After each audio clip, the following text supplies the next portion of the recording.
So 6:57.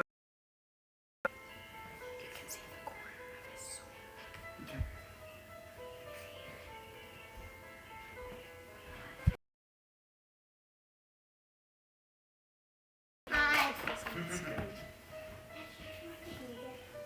it's fine. Turn it off a little bit.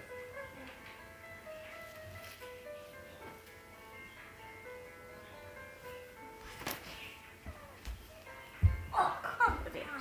What happened? Sorry, it just sounded funny for a second. This is classical music.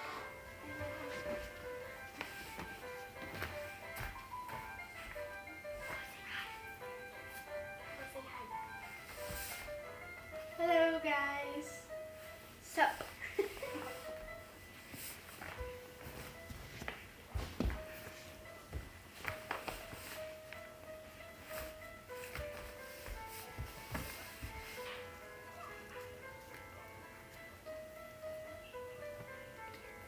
Ian, stop it.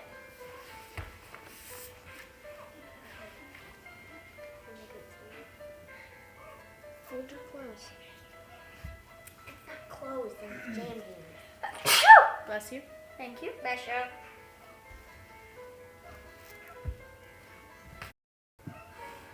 Here, let me make sure you're unmuted. I can't hear you. You can't hear.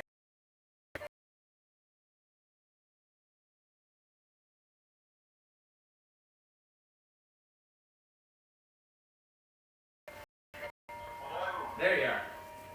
Can you hear me now? Yeah. I can hear you now. Yeah. Okay, cool.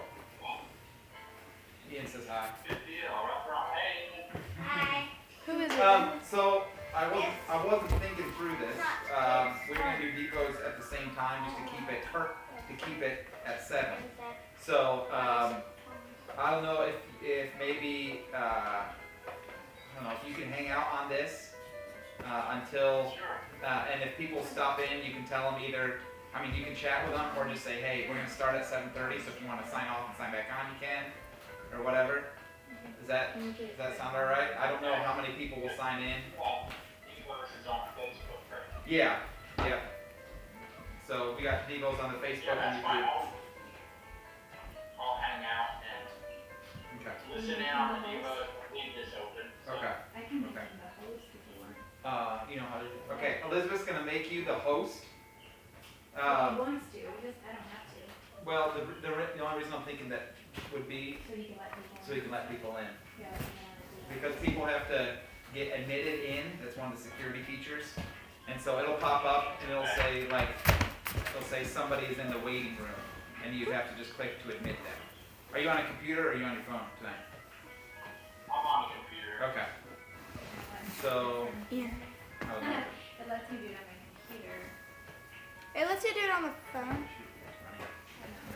I'll figure it All out. right, I'm gonna head over and do Devos. So I will see you shortly. Okay. You can turn it So down. I'll turn it. I'm gonna mute this in a second. Okay. Hey. Okay, here we go. I'm making you the host, Thomas. And so Okay. you are in control. We are just participants. All right, everybody. And I'm gonna mute our computer. We're getting things set up. So for 7:30, right after this, is our Zoom meeting, prayer meeting. And so if you haven't got the info, you can text or call or flock note out a request for that. But I sent by flock note, and I believe, yes, yesterday by Carla sent out by the church email the password and the meeting ID. So if you've never done Zoom before, you get on Zoom on the computer, go to, what is it, Zoom? Is it zoom.com? Yep. Yeah, just zoom.com, click the button that says join a meeting, In the top right. and it'll be top right corner where it says join a meeting. Click on that and then enter the meeting ID and the password that we gave you in the email the other day, and you can join us for prayer time tonight at 7:30. So as soon as this is over, we're going to jump over to that. We'll spend some time chatting a little bit beforehand, and then Thomas is going to lead us in our prayer meeting. So, but for tonight, I said we're going to do what we missed on Friday, which was reading the Kingdom Tales. So just to give you a reminder of the last bit of this. I don't know who all is watching. If you guys, so chime in if you are watching to let us know that you're here. But just a reminder from what happened last week, or last story. We met. Who do we meet? We met Scarboy and Scarboy. his brother Little Boy, right? Little boy. No. Little dude. No. Little dude. Yes, it It's is. not little dude. Little one. Baby boy? Little child. Little child. Yeah. And we met the enchanter, who is the bad guy, and his city, which is Enchanted City. Enchanted City. Yeah. And, Where night is day and day is night, And we met We- the guy with the jingly shirt. the guy with the jingle caretaker. shirt, the Caretaker. caretaker. We And met him when in the woods, right, in the outside of the city, right. All right. Tonight we meet a new. Character. Thank you, son. We Character, yes, and this is called the Orphan Keeper's Assistant. So if you remember, Scarboy was an orphan, and again, there's a lot of analogy. Not analogy. What's the other word? Allegory. Thank you. In this, and so catch on as we read. I'm gonna go ahead and get started. If you hear a little grunting, that's just a little guy. All right. The Orphan Keeper's Assistant. Once upon a time, the enchanter decreed that all who had disease or defects that could not be cured would be cast outside the city and left to die. All the unwanted and all the odd were cast out, and all those who belonged to no one except orphans. Orphans were kept because they were useful to the enchanter. In the blazing sun, a young woman picked her way across the garbage dump outside of the Enchanted City. She wore sunglasses, a wide-brimmed hat to protect her pallid skin, and a large round button that read, "We love children, Orphan Keepers Association." She kept slipping on the mounds of garbage. Even behind sunglasses, her eyes were bothered by the light. Whoops, down again. Watch out! Light's white, she mumbled to herself. Smats! Huffy Puffy. Who says Huffy Puffy? Garbage dumps are stuffy. Stained and filthy from her falls, she approached Stonegate entrance to Great Park. She thought she would rather do anything than go on this wild orphan chase. Miss a day's sleep, smudges. How is she supposed to get these gates open? She'd never been in this dreadful park before. But this was where the burner said the orphans had gone. She rattled the iron gate, noticed a curled potato skin caught on her sleeve, and swept it away. She rattled again. Nothing budged. She tried to crawl over the gate, but her legs kept slipping and her button caught between the thin rails. She finally stood back and hollered, "Does anybody hear me?" Her hat bobbed back and forth. She shifted her bulging basket of a purse and shouted again, "Does anybody hear me?" No answer. She tried another idea. "I am the Orphan Keeper's assistant. In the name of the Orphan Keeper, open! I am hunting for orphans." The gates creaked open. She was impressed by the power of the name she had shouted, never suspecting for a moment that the gates always open for hunters. Once inside, she followed the path, huffing and puffing all the way. Whew, what a jungle! All those trees! Better they were chopped down for fuel. What's all that noise? In the distance, she noticed a crowd of people in a large field. Some seemed to be dancing. A young man juggled several balls in the air. Then he dropped one. An older man was walking on a tightrope. All were working hard, but they were laughing and seemed to be enjoying themselves. What a strange place. Orphan Keeper's assistant hurried on, ignoring brightly colored flowers waving on long green stems and majestic four-legged creatures, their ears poised to catch any sound. Thankfully, her eyes were shaded by sunglasses. She squinted behind them to keep out the bright light and this dreadful profusion of shape and color. Orphans were on her mind. Oh, bother, orphans and outcasts. No sane person cared for either. She knew that better than others. Hadn't she been the daughter of an outcast before earning a useful place in the enchanter's service?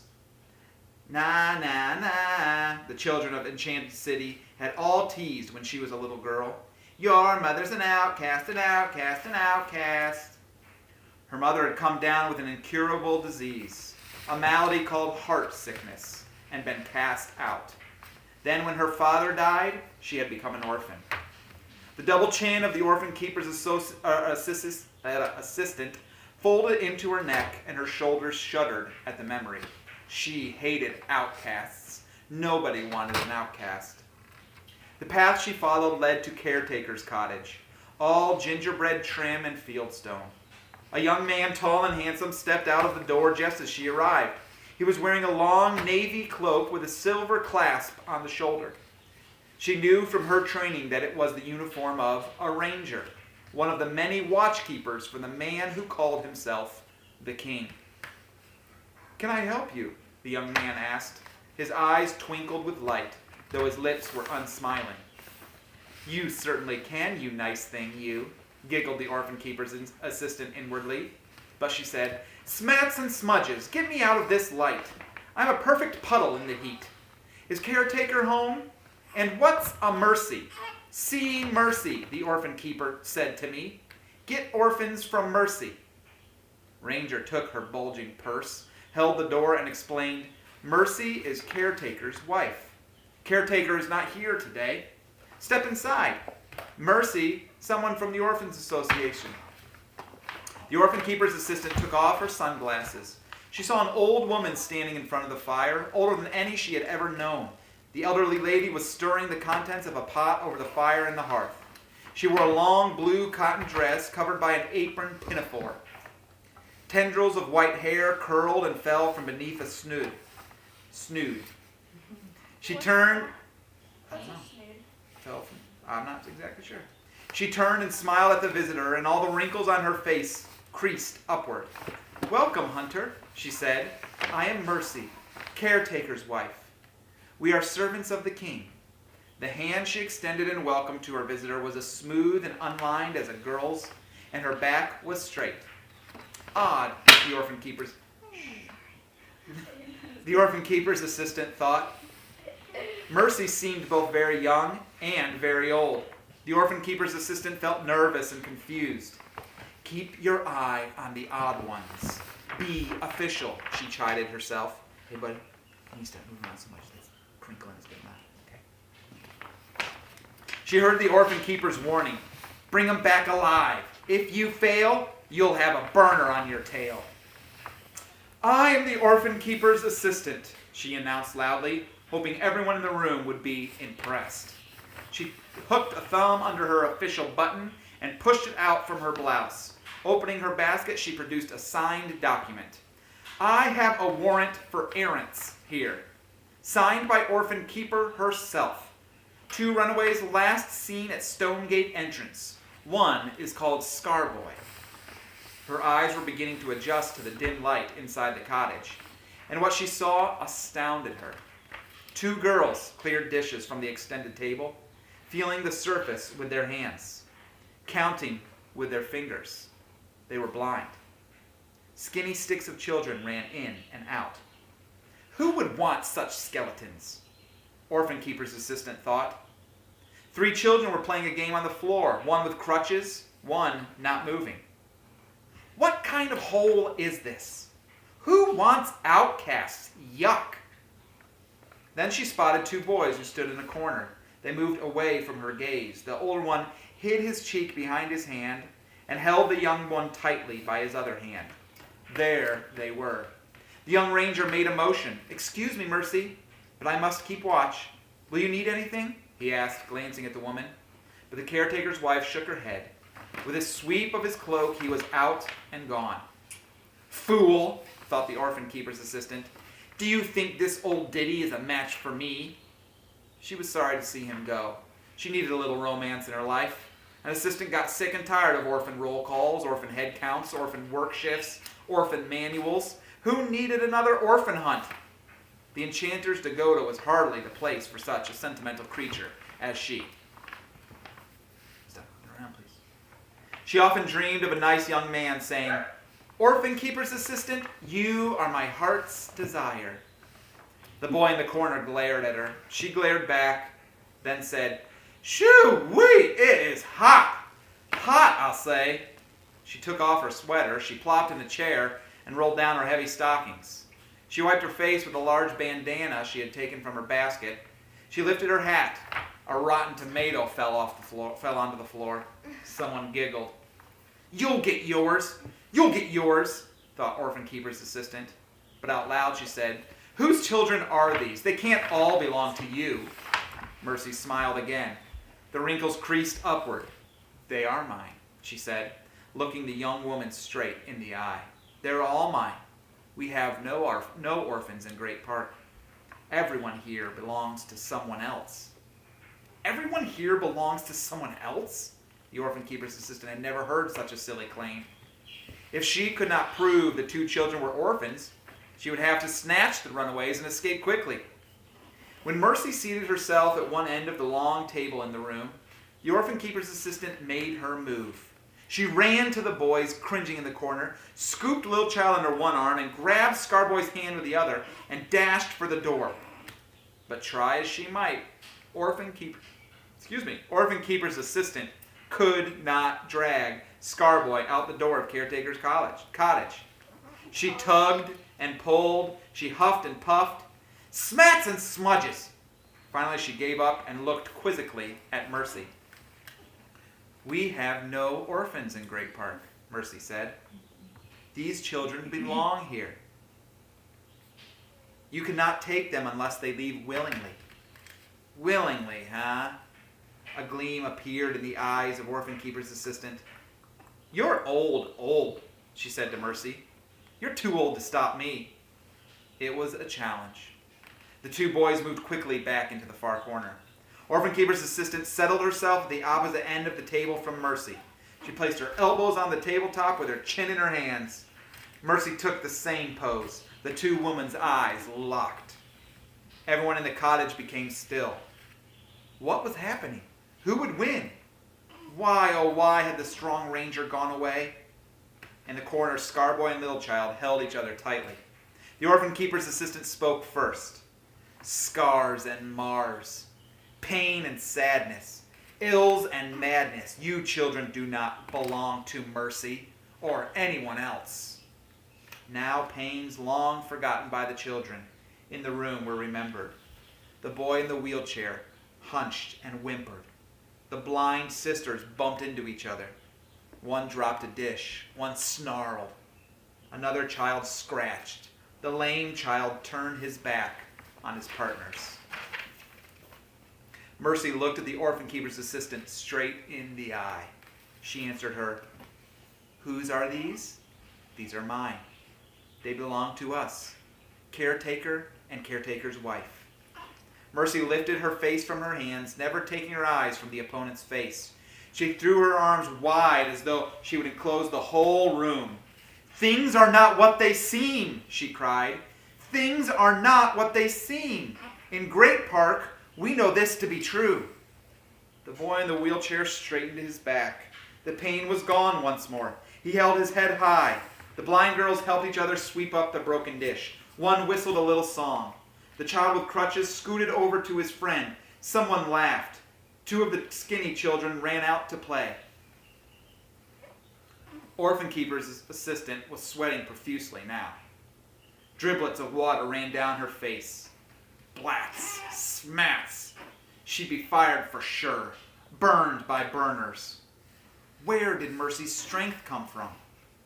The Orphan Keeper's assistant made fists of her hands and jammed them down hard on the tabletop. "Ordinary orphan hunt. Ha! This is not ordinary at all. Lousy Orphan Keeper. Should have come herself." She pinned her mind to the boy standing in the corner. Scarboy, Scarboy, come, she thought.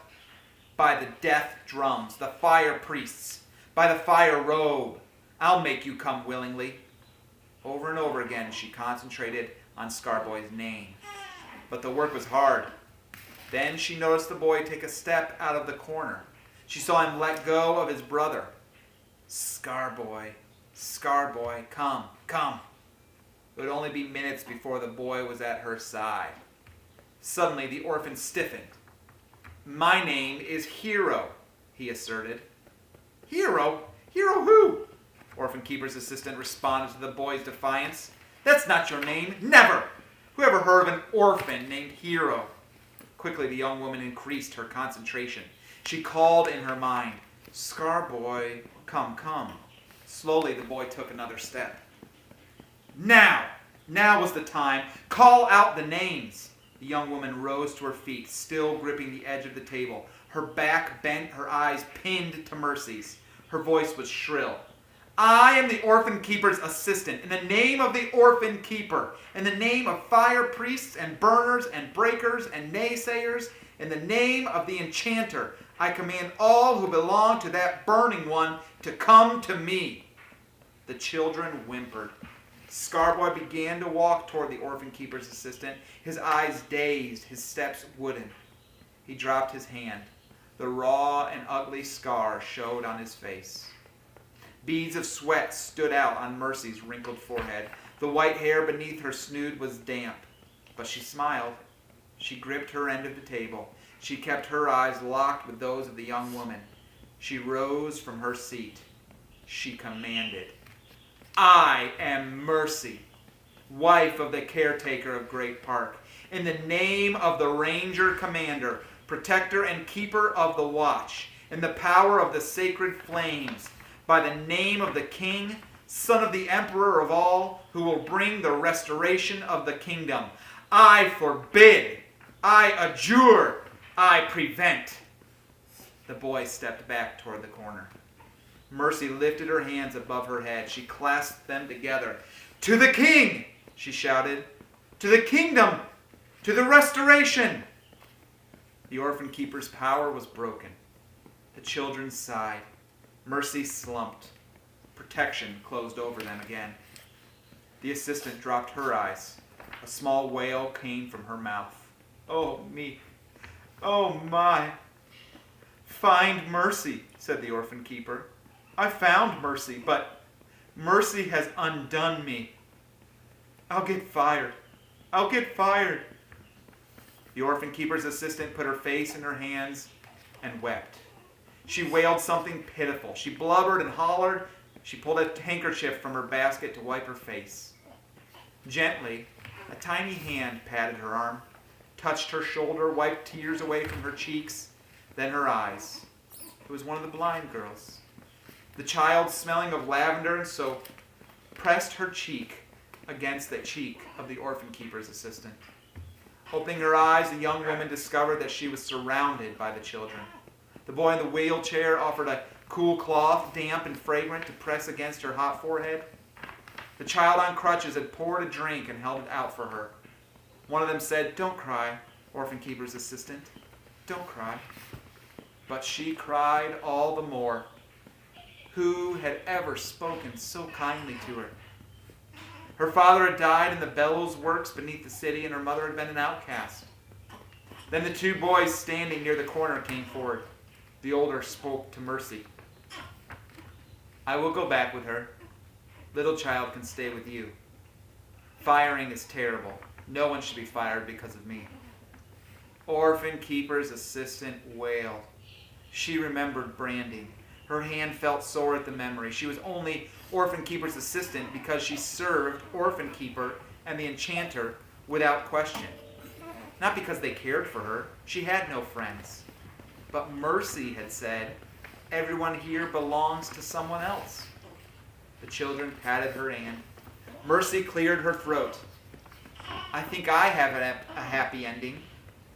Why doesn't the orphan keeper's assistant stay? That way, Hero won't have to go back, and she won't have to be fired. The children danced and jumped. Yes, stay! Stay, orphan keeper's assistant. Stay with us. Please, please, we want you to stay. The orphan keeper's assistant blew her nose. She sniffled and snuffled. She looked at Mercy. The young woman's eyes were full of wonder. You want me? She asked, amazed. I have a confession to make, said Mercy. It was I who called you from the orphan keeper. I called you across the garbage dump to Stonegate entrance. I wanted you here. I think you will be very good with the children." "Stay," said the blind girl, pleading. "We don't want you to be fired. Live with us. You'll love the king." "You can live with us. Hooray!" cried the lame child. He waved his crutch in the air, tottering off balance, and almost fell. But the orphan keeper's assistant reached out and caught him. "But why?" stammered the young woman. "Why?" Mercy picked up the spoon to stir the pot on the fire. One more person to love, I guess. Just one more person to love. Orphan keeper's assistant blew her nose. She wiped her face with the damp cloth. "Old woman," she said, "you're no old woman, and that's the truth." Mercy laughed. She walked over to the chair where the young woman sat. She put her arms around her and said, "I told you that things are not what they seem." And so the hunter stayed, because she found the orphan she had been seeking, herself. She discovered that the kingdom was for outcasts, and one must become an outcast in order to follow the king. I like that one. Can you read 2 chapters? No, I cannot read 2 chapters. But I've got a couple questions. And if anybody out there is watching, we haven't seen any names pop up, so I don't know if anybody is or not. We're reading it. We're doing our family devotions, so we're still going to keep doing this. But we've got a couple questions here. So you guys ready to answer the questions? Yes. All right. What did Mercy mean by the statement, "We have no orphans here. Everyone here belongs to someone else"? They all belong to the king. Yeah. Everybody there is part of the king family, right?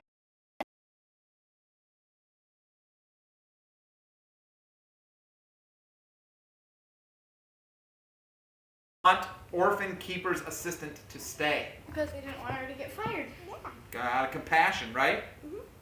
And they knew that she would love the King. king. All right, number 3. How does this statement relate to following Jesus? One must become an outcast in order to follow the king. Not be like everybody else. Okay? And just be ourselves. Okay? And be like Jesus, and even if nobody likes you. Okay, yep. Right. There's the Bible verse that says, whoever loves or whoever loses his life for my sake will find it. Right? So we got to let our life not be about us, but be about following Jesus if we're to follow him, right? One must become an outcast in order to follow the king. What gains a man if he gains the whole world and loses his soul, right? So we want to give up all we have to follow Jesus. All right. That's it. Those are the questions for tonight. We'll be on to a next one. I think maybe we'll just keep doing on Wednesdays now, the readings. We'll have to see how that goes. But Friday, we'll be back at it. 7:30 here, just shortly. We'll be doing a Zoom prayer meeting. So if anybody out there is watching and has the information for the Zoom prayer meeting, love to see you there, 7:30. Thanks for joining us. What? Like 5 minutes. Yeah, like 5 minutes. Thank you for joining us. And we will see you Friday, if not before. Bye. See ya. See ya. Bye. Bye.